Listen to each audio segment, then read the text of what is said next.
Hi there, everybody. So, thanks for tuning in. This is AppShare Live. I used to organise an event every now and then called App Smash Live, but this event is a similar sort of thing, where thankfully a variety of educators from around the world have agreed to join in and share some sort of ideas from their own classroom and what have you, and using various apps. So, just going to introduce everyone in just a second. We've got representation from places all over the world, even as far away as Wales. The rules are basically everyone has sort of 5 minutes to showcase their ideas, show something of that from the work that they've done, and then spend a bit of time demonstrating how they use the app. So hopefully you'll get something from viewing that. So I'll start by introducing myself. I'm Mark. You can find me on Twitter as ICT Evangelist, and if you Google that, then you'll find things I do and what I share and all that sort of stuff. Next up, I'd like to introduce you to Richard Wells. Richard, morning. Morning. Can you hear me? Yeah, I can hear you fine. Can you tell us a little bit about yourself? Hi, I'm Richard. I'm originally from the UK, from sunny Wiltshire, and I now live in New Zealand, where I lead a department in high school and go around various schools helping and leading and yeah, a lot of fun doing that. My site, quiverweb.com, is fairly popular, and I do lots of video graphics that people like to hear around. So that's me, and why I'm here. Looking forward to it. Brilliant, thank you, Richard. Thank you so much. Next up, we have Rachel Smith, who's joining us from Isle of Man. Rachel, morning. Morning. Can you tell us a little bit about yourself, what you do? I work at a secondary school on the island in Ramsey. I'm a modern foreign languages teacher, and I'm the digital lead for our school. I'm Outline Classroom on Twitter, and I blog at Disney Island. Cool, brilliant. Thank you very much. Next up we have Nina. Nina's joining us from near Swansea in Wales. Nina, morning. Good morning, everybody. I'm a music design, and I'm an international education consultant, associate with independent thinking, and like to move in mysterious ways known as a ninja. SEN specialist particularly, but every day is a learning day, as Marcus taught me, and you've got to play and practice. Yes, brilliant. Thank you ever so much, Nina. Next up, we have Limor Harari, who's joining us from Israel. Morning, Limor. Hi. Good morning. Actually, it's for I'm head of technology at Gordon and nice to see you. Brilliant. Thank you ever so much, Limor. Next up, we have Dominic Traynor. Dominic, would you like to introduce yourself and tell us a bit about what you do? Perfect. Okay, thanks. I'm Dominic. I'm a primary school teacher, and I founded A Tale Unfolds, and that combines Key Stage 2 literacy and filmmaking using basic tech to rapidly improve literacy progress. And that's it. Brilliant. Thanks for joining us, Dominic. So that's the lineup. We might have someone else join us, although they seem to have not been able to make it. Joe Dale should be with us, but we'll see whether he's fashionably late or just can't make it. So we're going to start moving sort of from right to left. So we're going to start up with Richard, who's going to share an app with us and tell us about how he's using it in his classroom. So before I start, I just want to double check with everybody. Are you all hearing each other correctly? Is there any echoing or anything like that? Or are we all yeah, there's lots of echo. Yeah, there's quite a bit of echoing. We need to mute our mic. Yeah, so can we all mute while people are presenting? Is that okay? Of course. Yeah. Okay, that seems to have reduced that down a little bit. So, does that sound better, everybody? Yeah. Yeah. Lots of nodding. Brilliant. Yeah. Ah, good. So you're Richard. Where are you from again? So yeah, over to you, Richard. Your 5 minutes-ish starts about now. Okay. So I'm Richard Wells. I'm from New Zealand. I live in Auckland, originally from the UK. And I'm going to just share with you now a quick recent experience I had, actually. So it will be about a specific app, but it's going to be hopefully about a little bit more than that. So, you know, there you have your bucket on the sand. Your app is your tool, and it's all about what you're going to build with that tool more than it is about the tool itself. So I went with this kind of analogy. The issue I have with a lot of these apps and a lot of these tools is that I hope you can see my slides. I didn't even check that, but never mind. The issue with the apps is that they tend to sort of they tend to encourage a certain type of product. So a lot of kids tend to get each app and produce the type of product or a standard product that that app produces, and that encourages a type of teaching as well. It encourages teachers to think of a lesson centered around what that app tends to do, which I found recently, as I'm just going to show you, can actually restrict your approach to teaching. So it's something that this is kind of a warning to all teachers about what to be careful with. The app I'm going to talk about is called Floors by Pixel Press. It's an amazing app. When you see this it happen, if you haven't used it before, it's incredible. You can print off sheets of paper from this site. The kids can use pencils. They draw with real pencils onto real paper, and then the iPad can scan, the Floors app can scan that piece of paper into an immediately playable computer game. And so here it is on the iTunes store. So it sounds great and it looks great, and you can get very excited as a teacher about the fact that kids can start to supposedly design and really get creative with the app. So here's a photo I took of one of my kids designing out a level of their game. Now this is where it gets a bit tricky because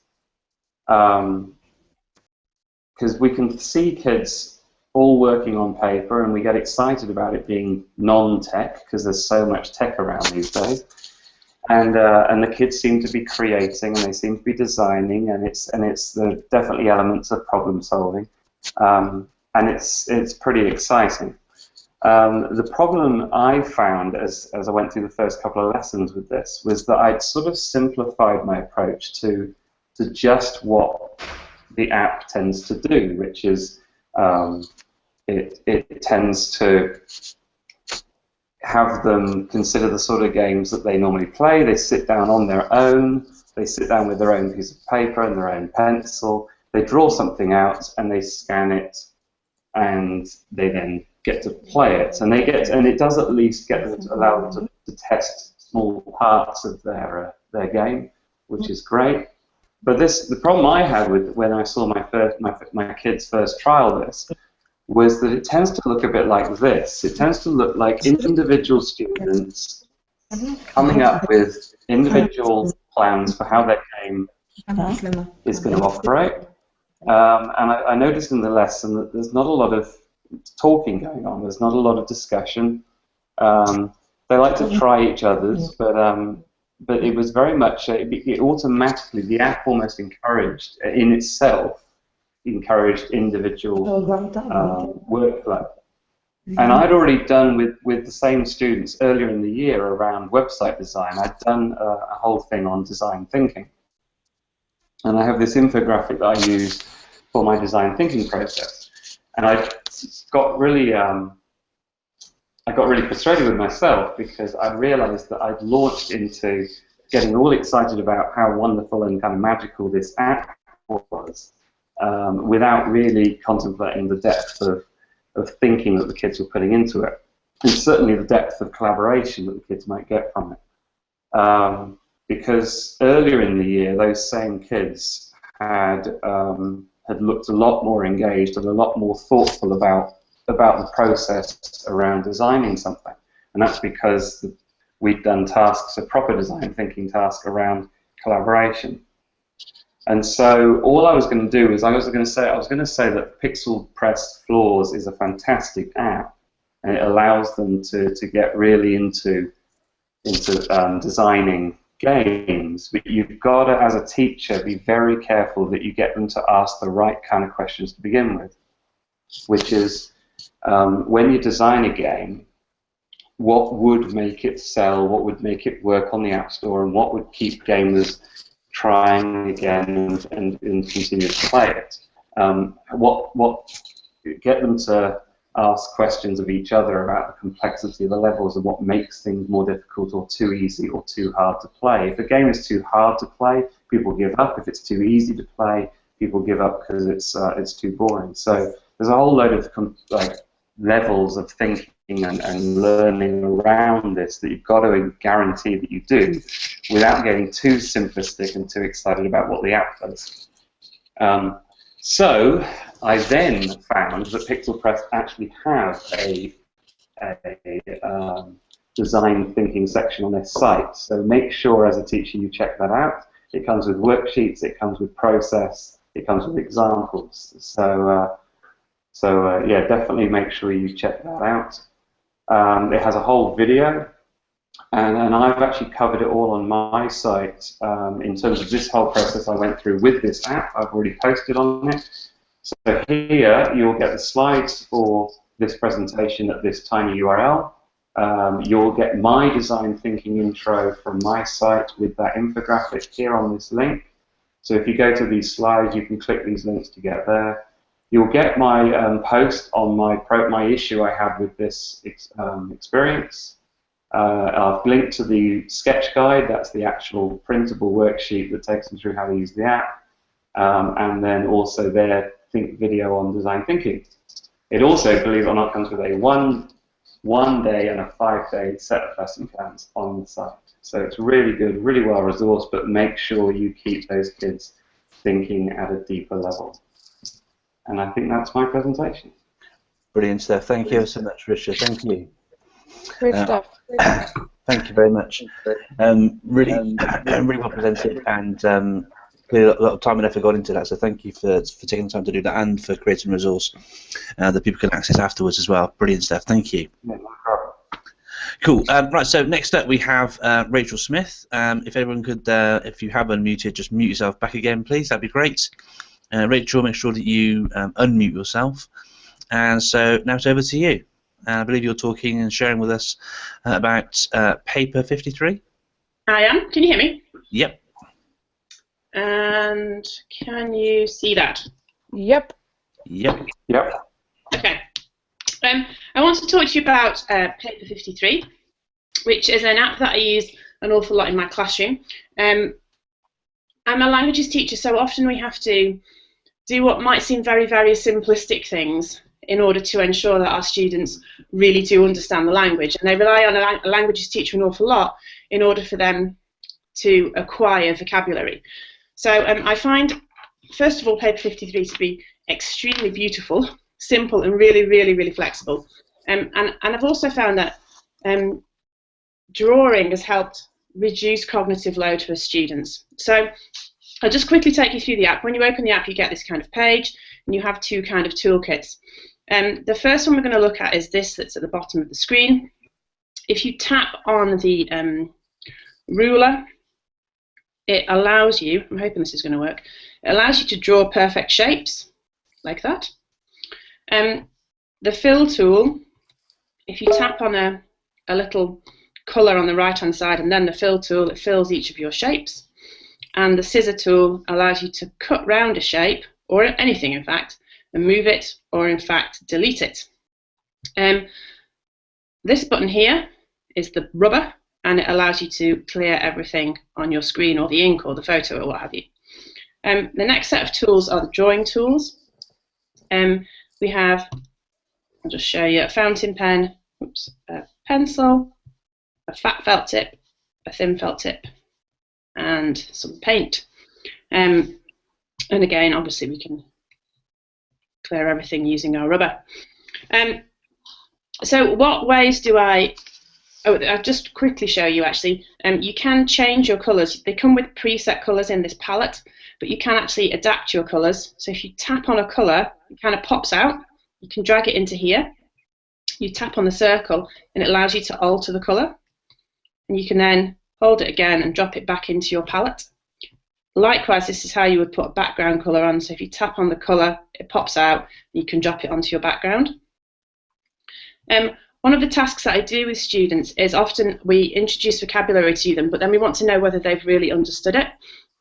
So a very, very simple task that we do is we do a listen and draw activity, where I might call out the vocabulary and I'll just ask the kids to draw something. So for example, I don't know, I might call out un chat, particularly doing, and the kids very quickly can draw something that they vaguely resembles a cat, and they can show that to me, and I know that they've understood that piece of vocabulary.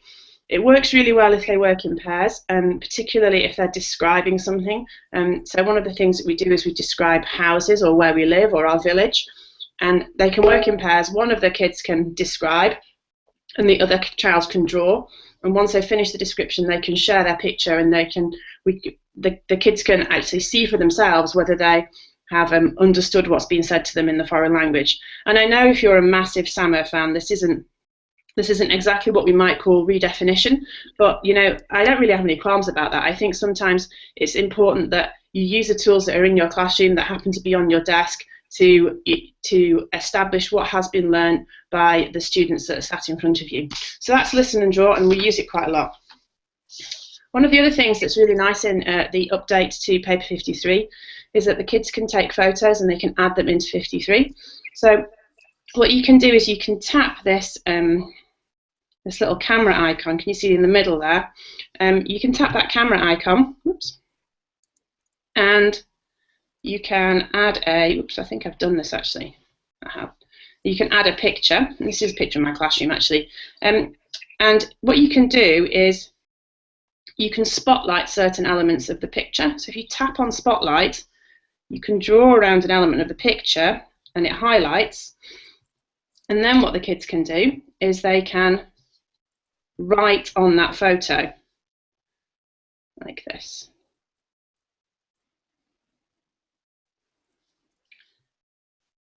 You can zoom in, so it allows you to have more room.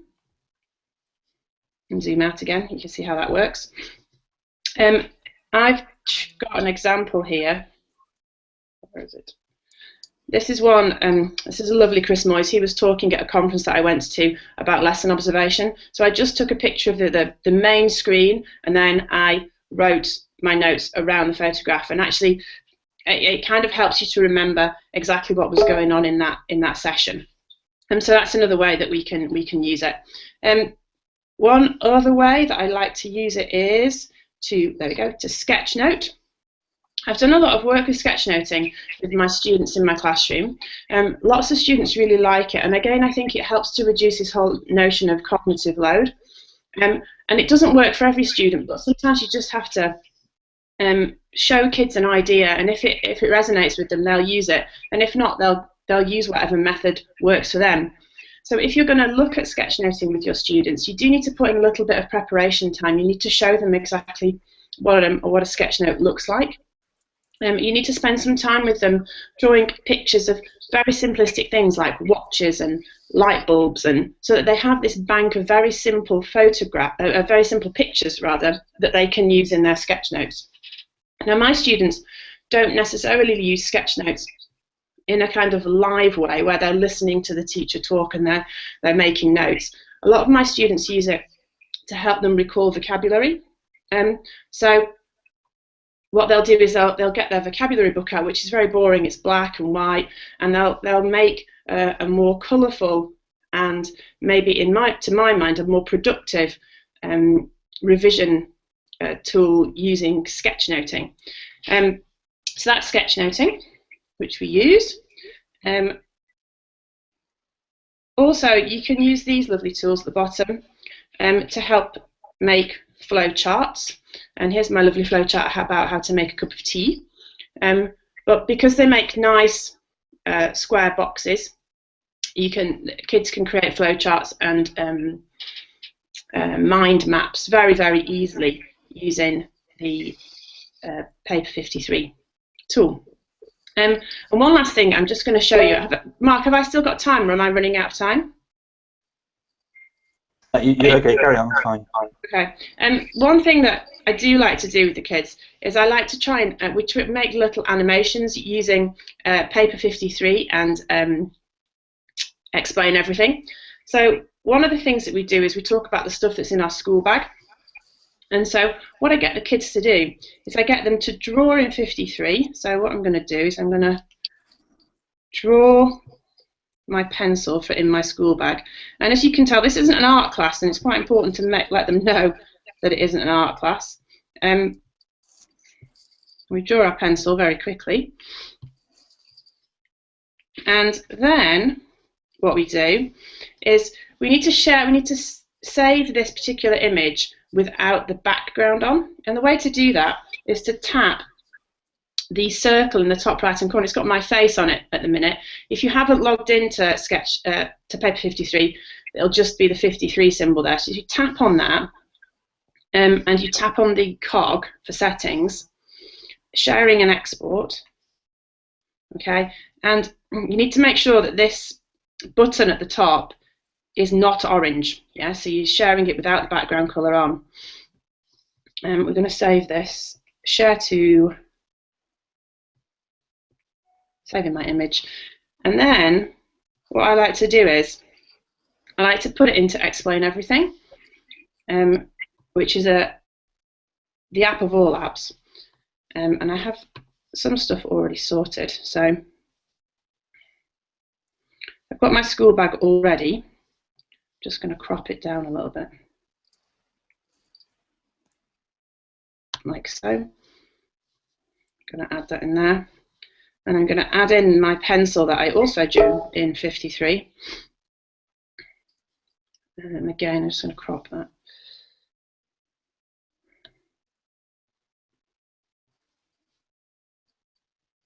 I'm going to shove that kind of off to one side. Oh, actually, before I do that, I'm going to tap on the little I button here. Oops. And I'm going to send this particular item backwards. Okay, so we've drawn all this in 53, and what we do is we press record, and hopefully this is going to work, and we say, dans mon sac, j'ai un crayon. And it looks like your pencil's going into your school bag, which my students absolutely adore. So making little animations using 53 is another thing that we like to do in my classroom. I find it just to be a really flexible, really useful little tool that you can use for multiple purposes. And I think in the languages classroom it's really a must. But there we go, that's it. Brilliant, thanks so much. Cheers, Rachel, thank you. I'm going to be showing a bit of paper, explain everything in my presentation as well, so that was really good. So they'll cut down my presentation time a little bit with some of the stuff you showed there, so thank you. Have you got a minute to just explain what you mean by the term cognitive load, in case people haven't heard of it before? Cognitive load is, can you see me? I guess you can. Yeah.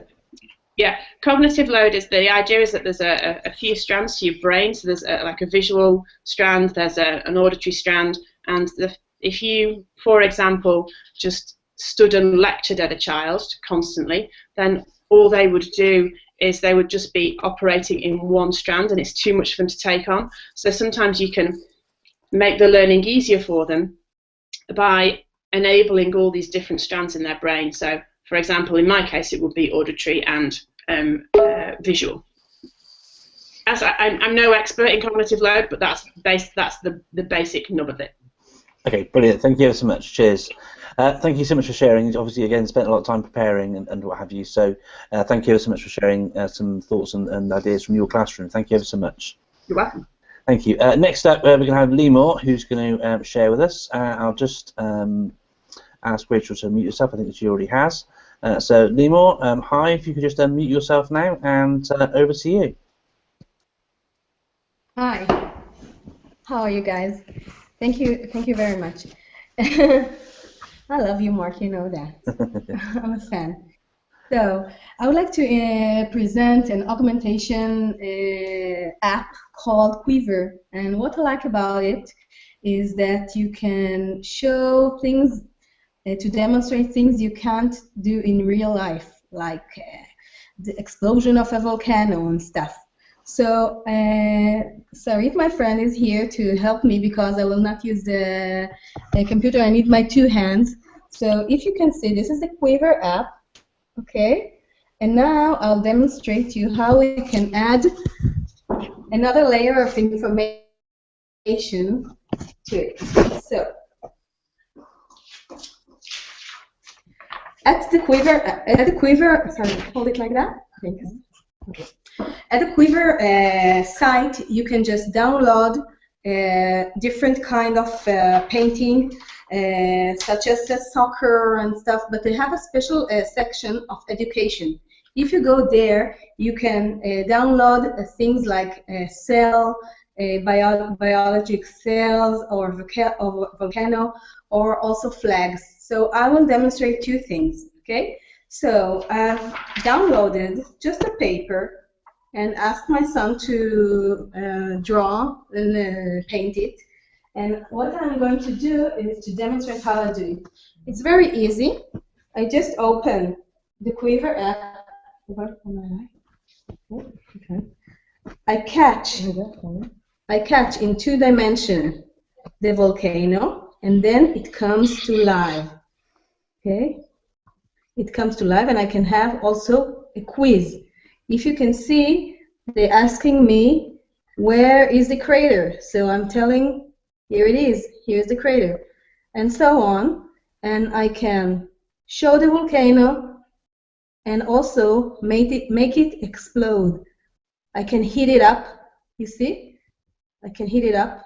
I'm heating it, and boom, it explodes. So I can demonstrate how I can move from 2 dimension to 3 dimension using an app, and it's very, I think kids love it.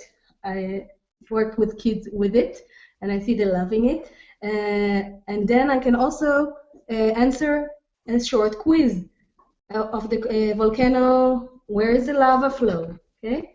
And this is amazing. Now, I'm going to show you another one that I've done. You probably recognize this one. This is Israel flag, okay, that I've painted. Not so good, but it's okay. Can you do it, Shani? Just a second.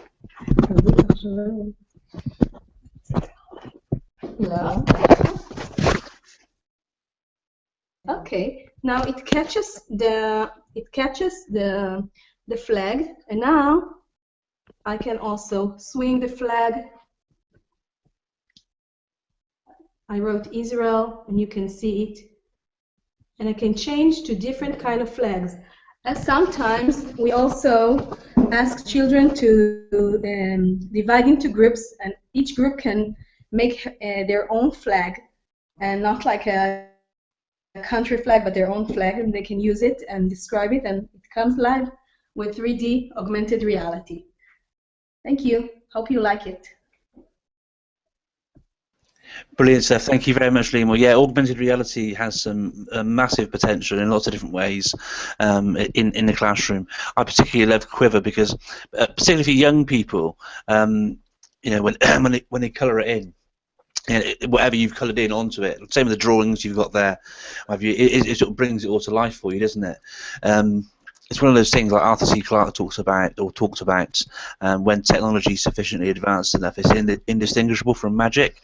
And when I'm working with young children and they see this sort of thing going on, for them it is magic. They don't understand how it works, and it just absolutely captures their imagination. So thank you ever so much for sharing that with us. I really appreciate it, and thank you for the time you took doing your painting as well. Yeah, thank you very much indeed. Thank you. Thank you, Mark. Next up, sharing with us, we have Nina Jackson. Nina, hi. Hi, good morning, everybody. Hope you're okay. Yeah, all good. I'm going to share with you this morning a particular app from a number of different angles, actually. I'm going to come from the SEN angle because that's one of my particular areas. Also engagement and learning journeys. And the app that I'd like to share with you is an app called Flipping. And so I'm just going to click the share button with you. Okay, so flipping is a little bit like paper 53, but I see it in a very, very different way, because for me it's more than just a drawing tool.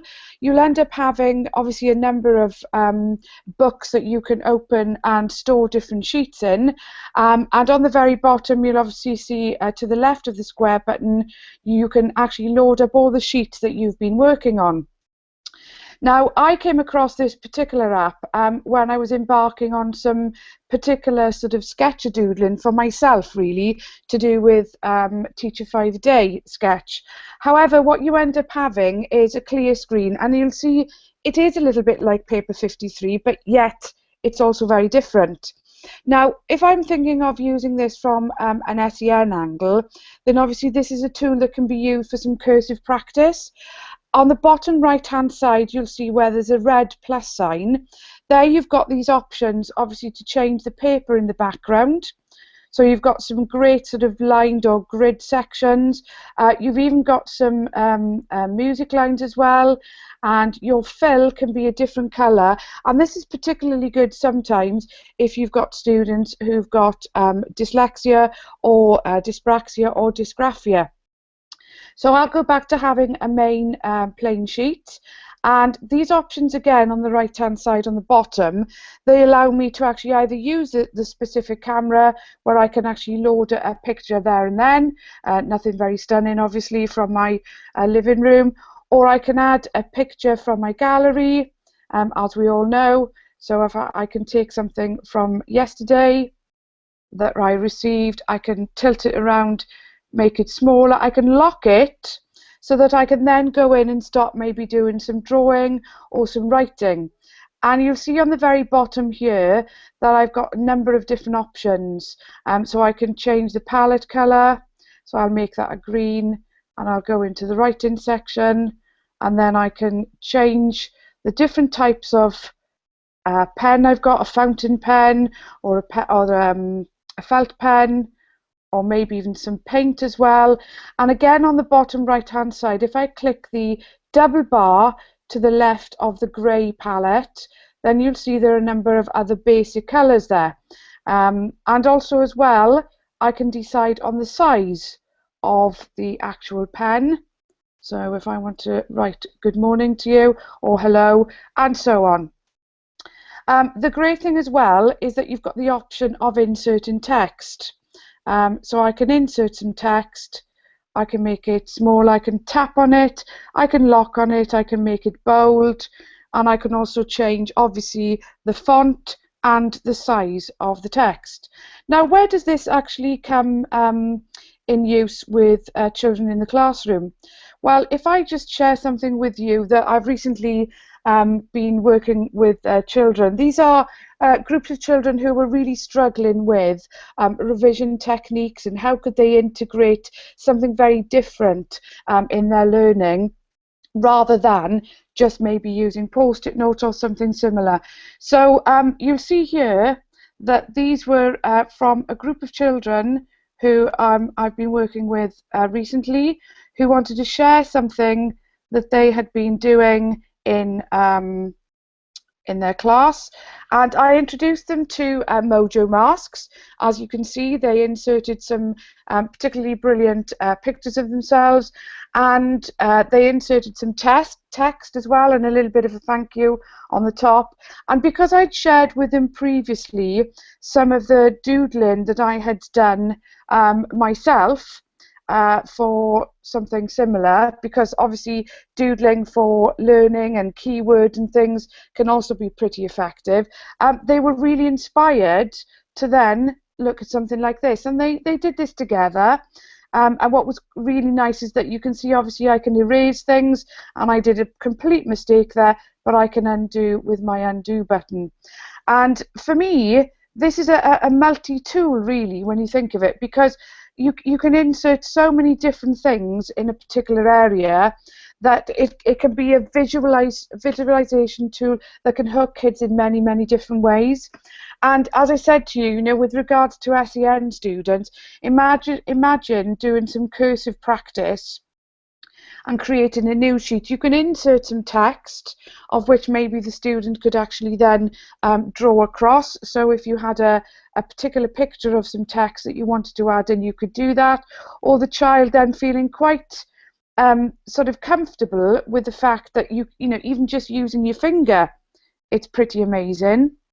Okay, but obviously I'm using a pencil 53 this morning, and obviously I can share a lovely sort of smiley face with you, but then I want to make that just a little bit bigger, and I will say a big thank you to everybody who has joined in the app share session this morning.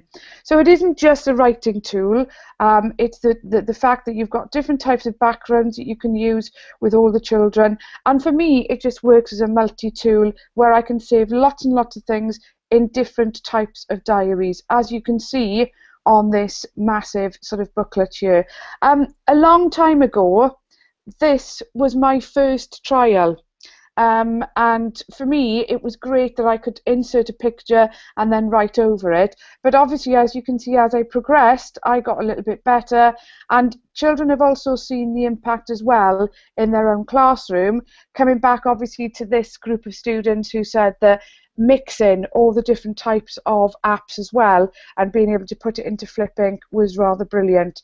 I hope that's just given you a little bit of a flavour, really, of an app that makes me quite excited, but more than anything, something that you might want to give your children the option of using, apart from some of the other apps like Paper 53 and maybe Artset, etc. So I hope that's okay, Mark, and that it's given you a little bit of a chance to find out what is possible. And I think actually some of those children picked up some of that sketch-a-doodling pretty brilliantly as well. Thank you so much, Nina. Yeah, some nice tweets as well, talking about how it's nice to have an alternative to paper, and it gives you this sort of functionality as well, alongside a few other things as well. So thank you ever so much for your presentation, Nina. Thank you. Thank you. Okay. Next up, we have Dominic Traynor. If you could just mute yourself for a second there, Nina, that'd be great. And so, Dominic, hi. How you doing? Can you hear me? Yeah, all good. So, there you go. Perfect. Brilliant. Okay, so I'm going to introduce doing green screen apps. So it's something that a lot of our schools use. It's really user-friendly, very straightforward. The kids absolutely love using it. And one of the things that you said before, Mark, was about how tech is perfect when it's indistinguishable from magic. And I think this app does that perfectly, because when we first started getting schools to use our projects, they felt they were restricted by the locations that they were filming in around their schools. And this app is amazing because basically the kids can go wherever they want and they absolutely love it. So it kind of makes life easier as well. So let me just get my iPad on the screen. Okay, perfect. Everyone see that? Not yet, no. I can see you. Got that now? Oh, hang on a minute. I've got to share that, haven't I? Share, yeah. Okay, inside screen share. Okay, there we go. Got that? Yeah, if you could maximise it, that'd be good. That's as big as it seems to want to go. Okay, that's all right. It's fine. Okay, perfect. So, if we open the app, I've got it open here, and we're looking in the top right, and we're just going to go create new project. So, there we go. So as you can see, you've got 3 timelines to play with here and a few different buttons here and there. So the first thing you want to do is have a think about what background you want to use. Okay, so if we think background, you're going to start from the bottom. You think of it like layers. I'm going to go here, I'm going to select an image. I'm going to go here, and I've got one already here, which is one of the 100-acre wood.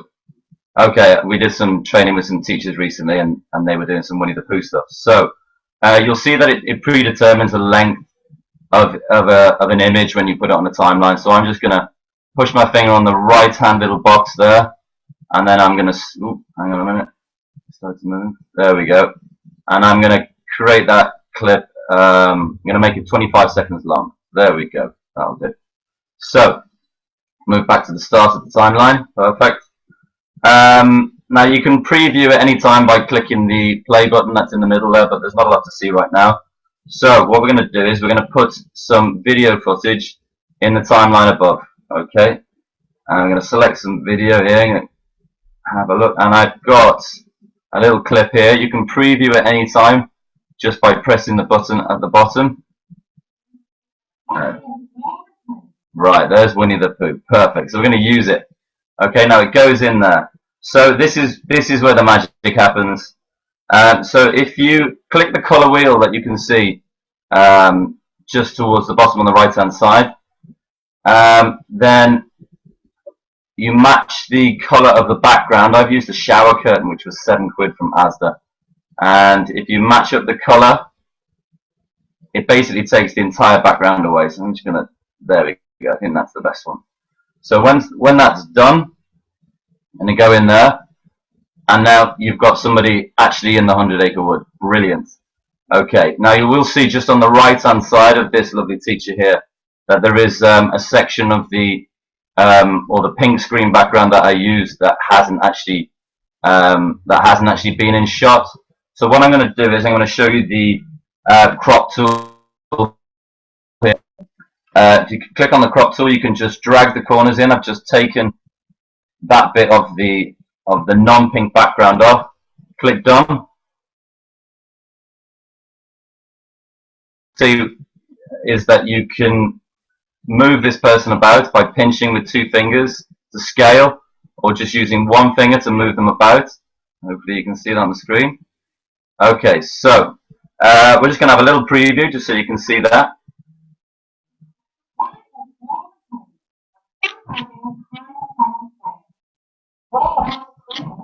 Okay, that may or may not be coming across quite well on the screen, but anyway, you can preview that at any time. So I've got one more timeline left, and I know that around about 20 seconds in on my timeline, they start talking about Winnie the Pooh's friends. So what I'm going to do is I'm going to click on the arrow in the top timeline there. I'm going to go and search for an image, all photos, and I've got one here. There we go, use, and it's all in there. But the problem is, obviously, it's on top, and it's covering everything else on the screen. So what I'm going to do is, on the right hand side, you'll see the little mask tool. I'm going to click that mask tool, and you've got various options here. Now I really like the magic wand, and you can set the sensitivity. So I'm just going to click on the sky. Most of that's gone already. I'm going to click there. Just click as, ooh, and sometimes, you know, the sensitivity is too much. You can use the back arrows at the top to get back to where you want to go. I'm going to reduce the sensitivity to about 10. And now that's going to take sections of color that I don't want, and it's really, really easy to use. So just for the sake of ease, I'm going to also use the eraser tool. So I'm just going to take off a bit at the end here. Okay, and this is really rough because we want to be really quick, but generally you get the idea that that is now a usable image. So I'm going to click done. Okay, so now they're on the screen too, and they're also too big. I'm going to reduce those down so it's just on the side of the screen, and if I just play the video from around about 17 seconds.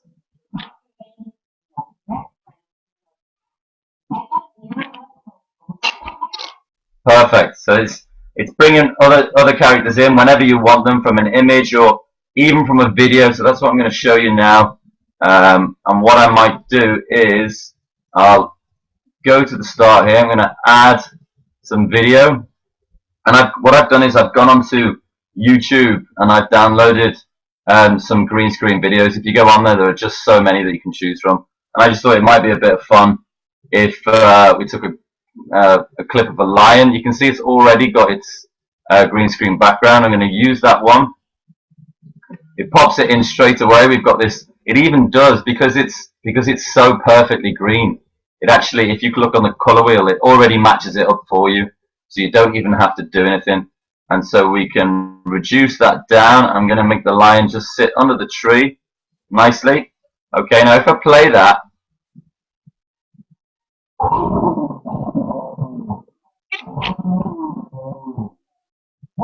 okay, so I really like that, but I also think that the lion is a bit too loud for this time on a Saturday morning. So if you go down the bottom, you can reduce the sound down. about 50%. Just click back on the timeline, let's have a little look.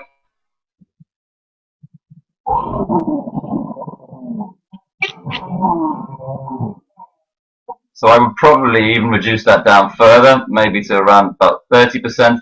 And whenever you're ready, you can save the video. Okay, and it's, as you can see at the bottom, it's saying exporting your project. It'll save it to your camera roll, and then whenever it's time to edit in iMovie or whatever it is that you're using, you can just take that clip and it's already done for you. Just pop it on your timeline. So that is doing, and that's my presentation. I hope that was useful. Brilliant, thanks, Tom. You were saying thank you for showing how not only the app, but also how to remove the background. And Perfect. I think Richard tweeted as well saying getting used a lot in his classroom. Nina's just written tip top. So yeah, very well received. Thank you so much for sharing that. No problem at all. I'm going to jump in now and do a quick presentation. I'm going to cheat a little bit though, unfortunately, because I'm going to break my own rules. Because the one I'm going to show very quickly now is this app here called Pingpong Spot Networking. Now, Pingpong Spot Networking, and hopefully, if you could just give me a little thumbs up if you can see that. Can we see the Pingpong? Yeah, brilliant. So this is a free app on Android or iOS, and you can use it for simple assessment for learning in the classroom. Now, it's very simple. I can ask a question such as Winnie the Pooh lives in the 200-acre wood, true or false, and I can tap true or false, and then on the screen of the people who signed into my room, they can respond, and we should see the responses coming up like so. Okay, so there we go. Got a few people in the room that I've pre-asked to join in, and they're showing their responses there. But the main reason why I'm showing this, apart from being a great AFL tool, Rachel was talking before about how she uses paper to get children to draw a visual representation of the word she's trying to, the vocab she's trying to get the kids to demonstrate. So one of the options in Pingpong is this option at the bottom here says send image. So if I was to say maybe what animal is this, and chat, and I just sort of tap send image, then the people who are using Pingpong can then draw themselves a quick cat or whatever they think it is, and then sort of send that through to me. And what we should then see is some images of a cat appear on the screen. And as if by magic, I've now got some cats drawn by my lovely participants. And if I want to see who the people are who've done that, I tap on the sort of people icon in the top left-hand corner. I can see who has done that. So we've got Rachel and Claire and Ninja. So there's Nina's cat there. Okay, nicely shared. And that's just another way. Just want to show that really, Rachel, because Paper 53 is fantastic and I love it, as you well know. But what I love about Pingpong is that not only can you sort of do the sort of normal AFL stuff, but you can do a quick draw response like that, which ties in nicely with what you wanted to do. But it does give you some other options for testing the kids in the classroom. So I hope you enjoy that. That's free. Ping-pong. Don't search for ping-pong as two separate words, though. One word. If you type ping and then pong, you'll be like inundated with loads of free kind of table tennis or whiff-waff games. So that's that one. What I wanted to show, really, there was some work I've been doing with some Year 5s using one of my favourite apps, and Rachel again mentioned this before, which is Explain Everything. And what we've been doing in Explain Everything, the children have been learning about the Battle of Britain, and so what they've been doing, they've been learning about and thinking about what it was like to be a pilot in the Second World War, flying a Spitfire. So what they've done is they've brought in a background. You can see there the sky, and then they've just, and it's just really simple use of this app. Okay, they found a picture of a Spitfire, cut it out, and so that the Spitfire can then sort of fly across the screen like this, and they can talk about what it's like to be a pilot whilst flying the plane. So how do you go about doing that? Well, it's really simple. If we just load up a fresh presentation like so, we can go to the camera roll, and we can just bring up Let's just go for the sky first, make it a bit bigger, and hit done. What I can do then is use that inspector tool, and Rachel mentioned it before. If we tap the eye sort of towards the bottom on the left-hand side, that brings up the inspector. And what we can do is go to set as background. So if I select the sky, and then Mark, choose can I just stop you there for a second? Apparently it's coming through on Twitter that some people are not able to see your screen, that they're mainly seeing Dominic's screen. Okay, let's just flip that over to here then. Thank you for that, Nina. Okay. Yeah, so here we are then in Explain Everything. I've just brought in the photo and I've tapped the inspector on the left-hand side. Thanks, Nina. And by tapping the inspector, I can then select that background and I can choose that option, Set as Background. Now what that does is it means that when I try and do anything else, like move, I cannot no longer move that image around. It's set it completely as a background. So what I want to do now is I want to bring in that Spitfire. So I go to Photos again, and here's a Spitfire. Now what I can do, I don't want all the background around a Spitfire, so what I can do is use the sort of cropping tool, with this one here that you can see highlighted at the top now, and I can now sort of draw around the outside of the Spitfire. Now this is giving a very similar kind of thing to what we saw with Dominic's work actually in doing green screen. What I'm able to do is I'll cut out the object like so. When I now hit done, I've cut out my Spitfire. If I hit done again, I then drop that Spitfire in, and I can then use that to fly around and do things, okay, in the background on my page there. Now, for children, you know, recording themselves speaking it can be quite a bit of a big deal, and there are lots of apps to help with this. But for me, Explain Everything is a bit of a sort of a Sauron, a sort of ring to rule them all kind of app, because you can do it all. If you wanted a shadow puppet style presentation where you talk over photos, you can do that in this. If you want to annotate video, you can do that as well. So here's another example. So we've got one here, and you can drop in video into the background and use that. So you can see there's some video moving there in the background, and then a little spaceman should appear from the side any second.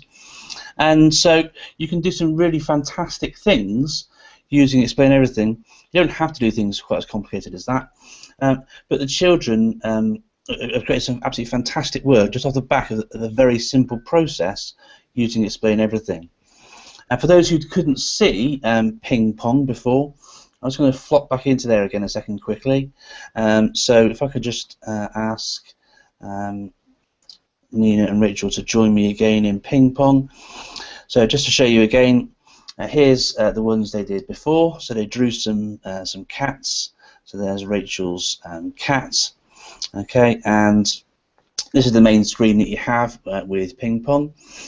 So please spell Pingpong for me. I'll hit send text.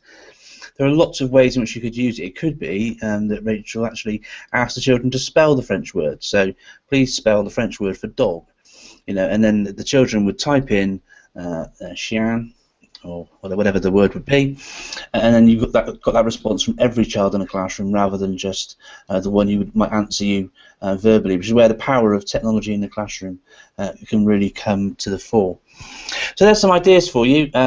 It was mostly about Explain Everything, but I thought I'd just drop in that idea of Pingpong because it's such a great, easy to use, free tool. So yeah, I thought I'd share that. So thank you very much. I hope you enjoyed that. Next up, we have Joe, finally, who's joined us. Hi, Joe. If you could just unmute yourself. Hey, can you hear me okay?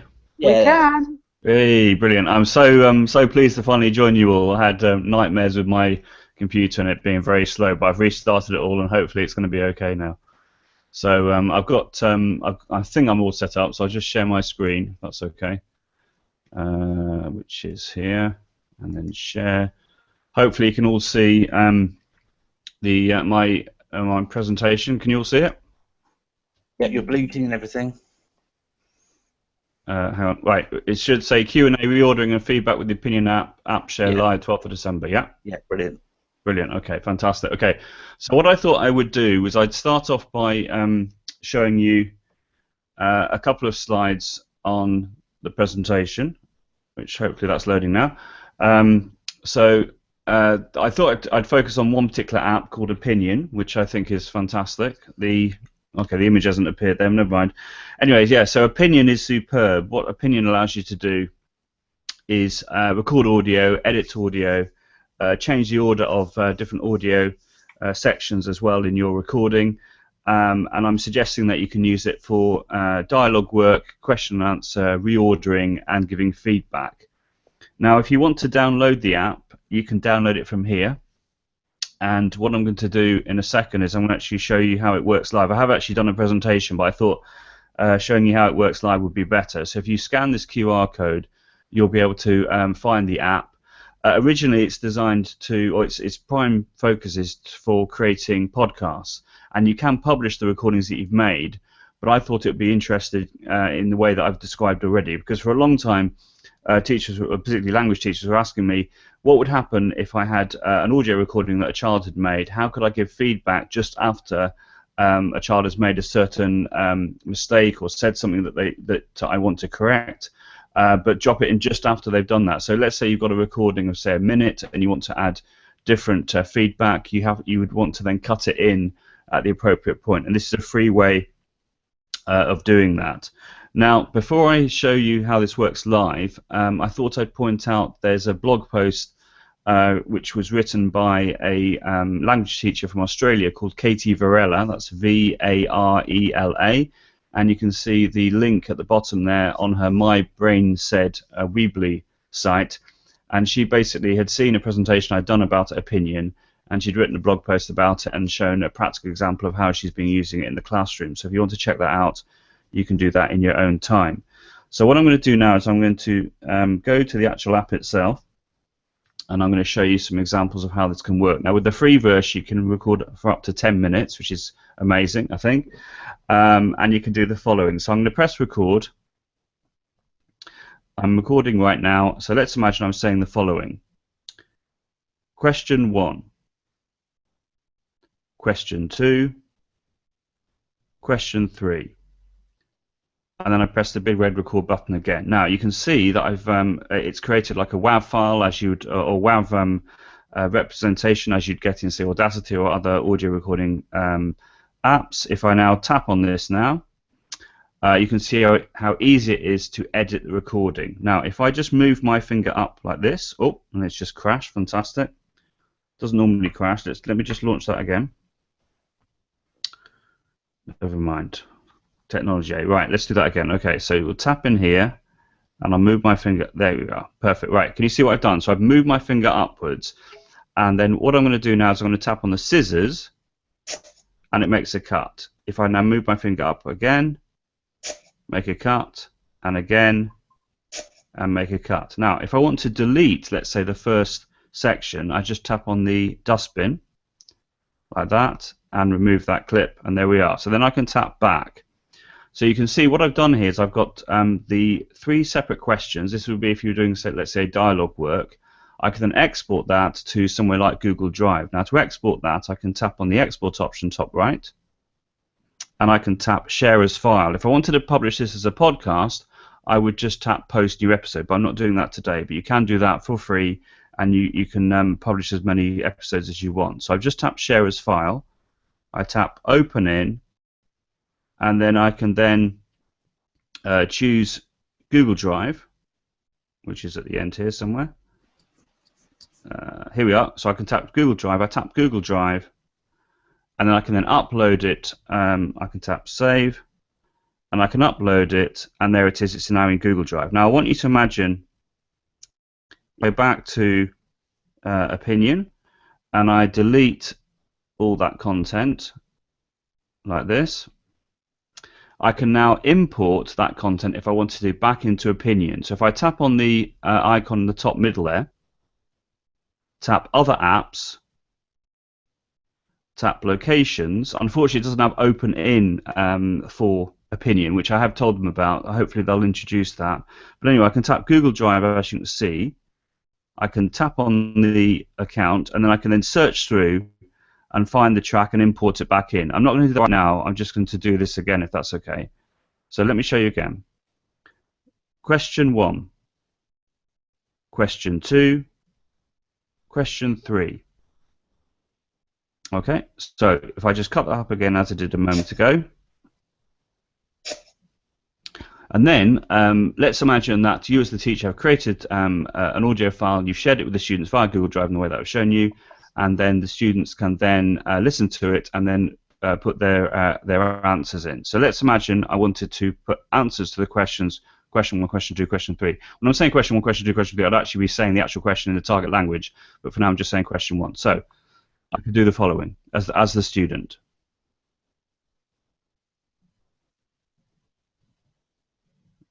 That's interesting. Hang on. Let's just do that again. Okay, right, let's just delete those two. Answer to question 1. Answer to question 2. Answer to question 3. Okay.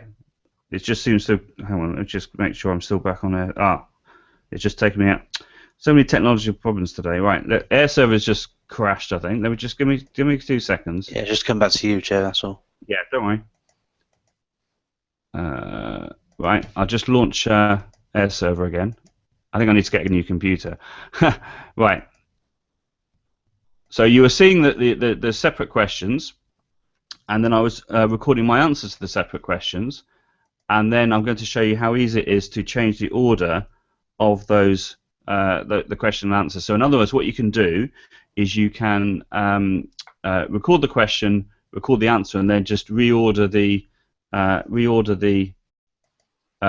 of the questions and the answers, no problem at all. Right, that should be working now.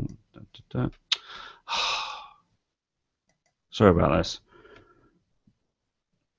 Right, here we are. This should work now. Right. Ooh.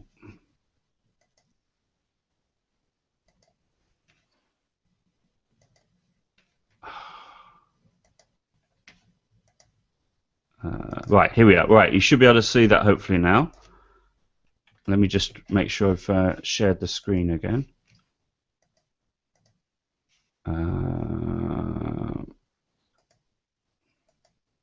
And share. Right, you should be able to see that again now, hopefully. Yeah, all good. Right.